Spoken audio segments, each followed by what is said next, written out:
Welcome back to my channel রাজারানীর blog. এক সপ্তাহ ধরে এত হই হুল্লোড় আনন্দ, তারপরে মেলায় যাওয়া, এই নিয়ে বেশ একটু ঠান্ডাও লেগে গেছিল, সেই জন্য দুদিন তোমাদের সাথে কোনো ব্লগ শেয়ার করতে পারিনি। আজ ছিল জন্মাষ্টমী পুজো, সবাইকে জানাই জন্মাষ্টমী পুজোর অনেক শুভেচ্ছা। জন্মাষ্টমী পুজো উপলক্ষে আজ বাড়িতে হয়েছিল নিরামিষ রান্না, ভাত, কাঁকরোল ভাজা, মটরের ডাল, বেগুনি, পেঁপের তরকারি, আর এদিকে পনির আলু।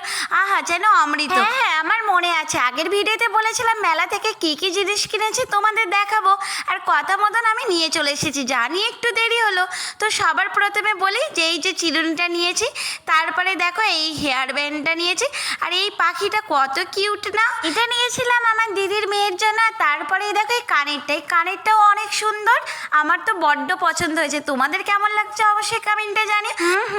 এতক্ষণ তো অনেক জিনিস দেখলে, এবার সত্যি করে বলো তো এটা কেমন হয়েছে দেখতে। এটা পেয়ে আমি তো খুশিতে নাচতে লেগে গেছি। তাহলে চল টাটা, দেখা যাচ্ছে নেক্সট ভিডিওতে।